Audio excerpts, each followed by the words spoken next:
Assalamualaikum warahmatullahi wabarakatuh.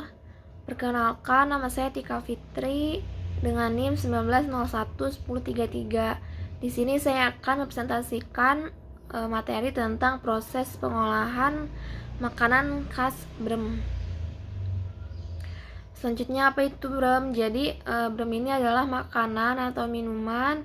Jika dia makanan, dia berupa lempengan keras. Jika minuman, itu berupa cair yang memiliki rasa manis keasaman yang terbuat dari sari tapai ketan yang telah mengalami fermentasi oleh mikroorganisme, yaitu mikroorganisme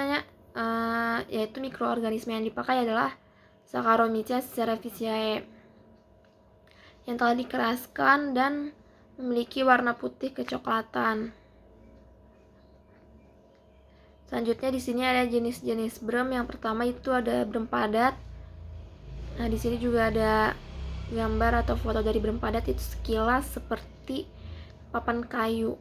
Nah, jadi brem padat ini diperoleh dari sari tapai ketan yang telah mengalami fermentasi.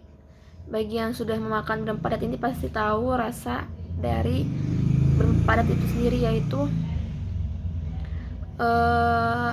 jika digigit itu akan muncul rasa sensasi dingin di lidah atau lumer di dalam mulut, seperti itu.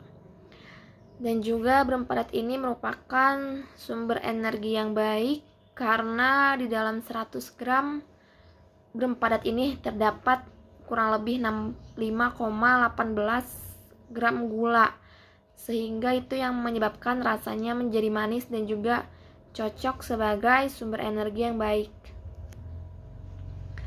Selanjutnya ada brem cair.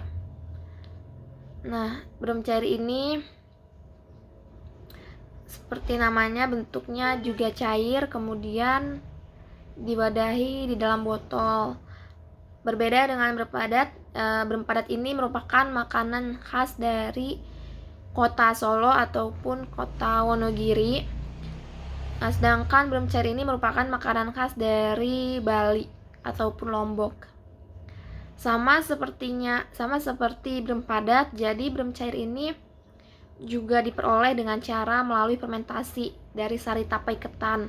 Nah, jika brem padat ini dia biasanya dari sari tapai ketan putih, sedangkan brem cair ini dari sari tapai ketan putih bisa, maupun dari sari tapai ketan hitam juga bisa. Selanjutnya brem cair ini juga berbeda dari segi rasa. Jika brem padat rasanya manis, sedangkan brem cair ini rasanya manis dan agak sedikit keasaman. Kenapa bisa asam? Karena di dalam brem cair ini mengandung alkohol sekitar 3-10%, sehingga itu yang menyebabkan rasanya menjadi asam dan juga warnanya menjadi agak kemerahan. Nah, kadar alkohol dalam brem cair ini itu bisa naik dan juga bisa turun. Jika naiknya itu terjadi akibat proses fermentasi yang terus berlangsung selama penyimpanan. Sedangkan turunnya kadar alkohol pada brem cair ini itu disebabkan karena proses penguapan maupun oksidasi. Seperti itu. Selanjutnya di sini ada proses pembuatan brem padat. Yang pertama yaitu bahan bakunya dari beras ketan, kemudian beras ketan itu dicuci atau direndam. Ini dilakukannya itu selama 3-4 jam. Lalu ditiriskan. Setelah ditiriskan itu memasuki proses pemasakan. Pemasakannya itu dengan cara dikukus. Pada proses ini bertujuan itu untuk sterilisasi, sehingga bahan baku yang diperoleh itu optimal, dan dikukusnya itu kurang lebih 30-60 menit pada suhu 65-80 derajat Celcius. Selanjutnya yaitu proses pendinginan. Nah, pada proses ini kita itu menaburkan si mikroba Saccharomyces cerevisiae-nya ini sebanyak kurang lebih 0,5%, dan juga dilakukan pendinginan itu kurang lebih yaitu 2-3 jam dengan tebal hamparan si mikrobanya itu 2 cm. Kemudian setelah kita menaburkan si raginya itu, terjadilah proses fermentasi. Proses fermentasinya ini berlangsung selama 3-5 hari. Dan pada proses fermentasinya ini juga sudah memperoleh cairan-cairan tape. Nah, dari cairan tape ini biasa disebut sebagai brem muda.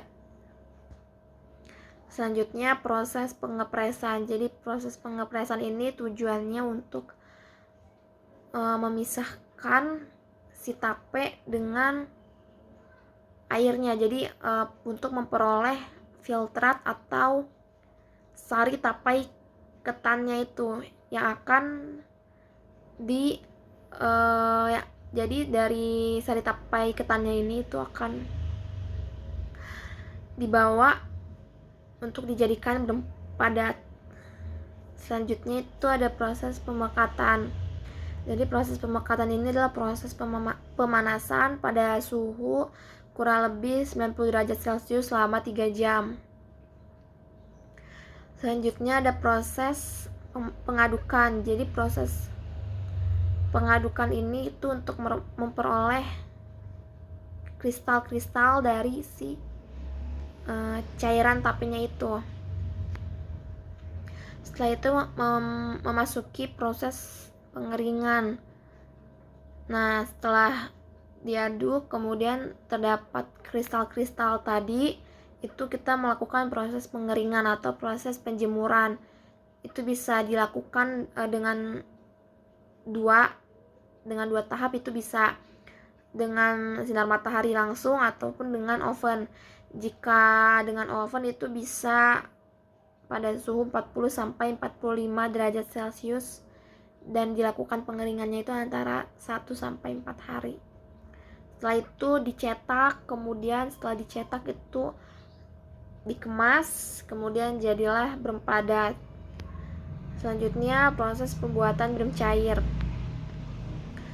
Kurang lebih caranya sama, yaitu dari bahan baku beras ketan, kemudian dicuci dan direndam, kemudian proses pengukusan, dan juga proses pendinginan. Proses pendinginan itu tadi ya ditaburkan si mikrobanya itu. Kemudian terjadilah proses fermentasi. Proses fermentasi ini itu juga berlangsung kurang lebih selama 5 hari. Kemudian jadilah tape ketan. Setelah tape ketan, kemudian kita proses pengepresan. Nah, perbedaannya di sini yaitu jika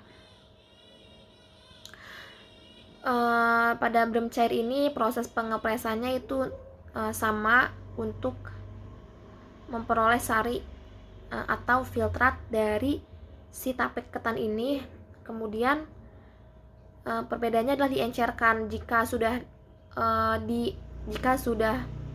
diperoleh filtrat atau sari tape ketan ini, kemudian diencerkan dengan air dengan perbandingan 1:1.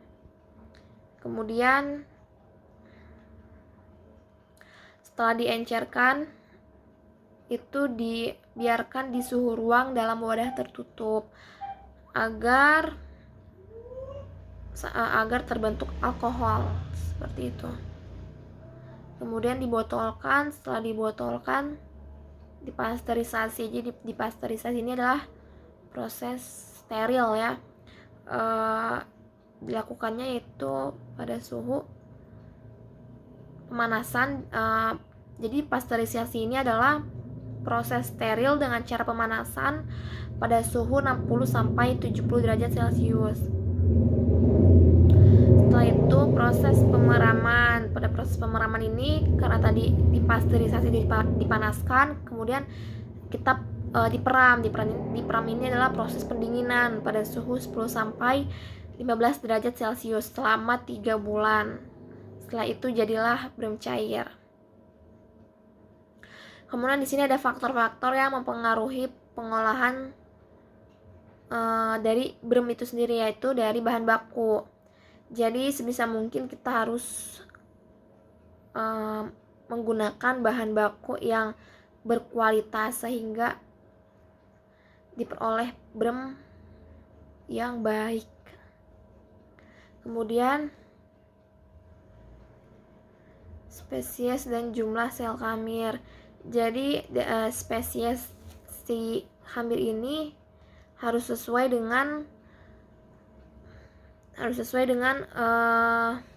jenis fermentasi yang akan digunakan. Sedangkan jumlah sel khamir ini juga, jumlah atau penambahan dari sel khamir ini juga harus disesuaikan dengan bahan bakunya. Kemudian ada suhu. Jadi pada suhu ini harus optimal. Jadi pada saat kita memfermentasi si mikrobanya ini, itu harus digunakan suhu yang optimal sekitar 20 sampai 45 derajat Celcius. Apabila terjadi kenaikan suhu, maka ketahanan khamir terhadap alkohol menurun dan juga itu akan meningkatkan asam asetat yang beracun. Selanjutnya yaitu derajat keasaman atau pH. Jadi pH ini harus disesuaikan dengan suhu hidup khamir. Jadi pH yang optimal atau pH yang baik untuk suhu atau untuk pertumbuhan si khamir ini adalah 1,5 sampai 8,5. Bila pH lingkungan tidak sesuai untuk aktivitas enzim secara optimal, maka mikroba tidak dapat melakukan metabolisme dengan baik. Akibatnya mikroba tidak dapat tumbuh dengan optimal. Selanjutnya oksigen. Jadi ketersediaan oksigen ini harus diatur selama proses fermentasi. Hal ini juga berhubungan dengan sifat mikroorganisme yang digunakan. Contohnya itu misalnya pada proses pembuatan roti, khamirnya itu membutuhkan oksigen. Contohnya pada proses pembuatan roti. Jadi pada proses pembuatan roti itu si khamirnya itu membutuhkan oksigen. Berbeda dengan bakteri-bakteri penghasil asam, itu tidak memerlukan oksigen. Seperti itu. Kemudian di sini ada kerusakan pada brem. Kegagalan dalam pembuatan brem biasanya dikarenakan enzim pada ragi Saccharomyces cerevisiae ini tidak pecah apabila terdapat udara yang mengganggu proses pemecahan enzim zimase.